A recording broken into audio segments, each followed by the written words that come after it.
Shri arch Dharampur पिटारा books project तथा Sheth Dungar Singh Nagji trust संचालित Sheth VD high school भुजना संयुक्त उपक्रमे पुस्तक मेळाનું आयोजन हाथ धरवामां आवेल छे, जेमां ट्रस्टना ट्रस्टी दिनेश ठक्कर, जिल्ला शिक्षणाधिकारी श्री संजयभाई परमार, प्राथमिक जिल्ला शिक्षणाधिकारी BM वाघेला, रश्मिभाई कापड़िया, डॉक्टर मुकेश चंदे, ब्रिजेश ठक्कर सहितना महानुभावो उपस्थित रह्या हता।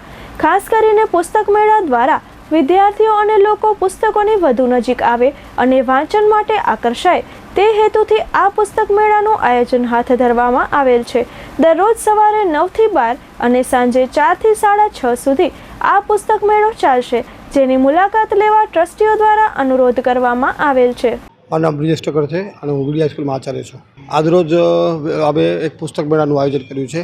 આર્ચ સંસ્થા ધરમપુરની સંસ્થા દ્વારા એક પિટારા પુસ્તક તરીકે બુક્સ તરીકે આયોજન હોય છે, જેમાં 10 થી 11 પ્રકાશનોના વિવિધ 3 થી 13 વર્ષના બાળકોને ઉપયોગી હોય એવું ગુજરાતી, હિન્દી અને અંગ્રેજી માધ્યમમાં બાળ વાર્તાઓ તેમજ અન્ય પુસ્તકો અવેલેબલ છે।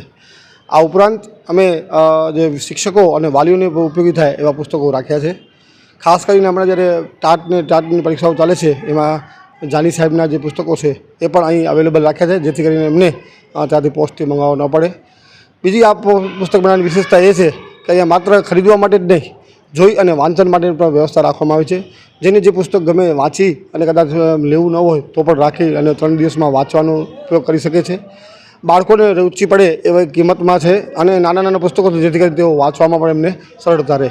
આજના સોશિયલ મીડિયા યુગમાં જ્યારે એ લોકો માત્ર સોશિયલ મીડિયામાંથી જ બધું માહિતી મેળવતા હોય છે, ત્યારે એમને ખ્યાલ આવે કે અમુક માહિતીઓ પુસ્તકોમાંથી સોશિયલ મીડિયામાં વહેતી કરવામાં આવે છે। આવા ઉદ્દેશ્યથી અને છોકરાઓમાં વાંચવાનું વંચન વધે એ ઉદ્દેશ્યથી આ મેળાનું આયોજન કરવામાં આવ્યું છે।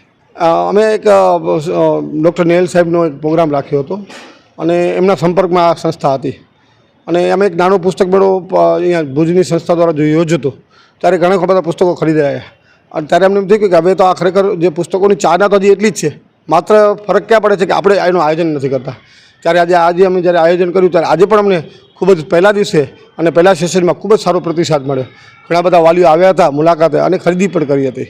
એટલે અમને એમ થયું છે કે આવો પુસ્તક મેળો વારંવાર યોજવો જોઈએ, વ્યાપક કક્ષાએ યોજવું જોઈએ। આ પુસ્તક મેળાના આયોજનમાં અમને જિલ્લા શિક્ષણાધિકારી કચેરી અને પ્રાથમિક શિક્ષણ જિલ્લા કચેરી ખૂબ જ સહયોગ આપ્યો છે। આ ઉપરાંત ડાયટ અને DSO કચેરી દ્વારા પણ અમને આના પ્રચાર પ્રસાર માટે ખૂબ જ સહયોગ મળ્યો છે।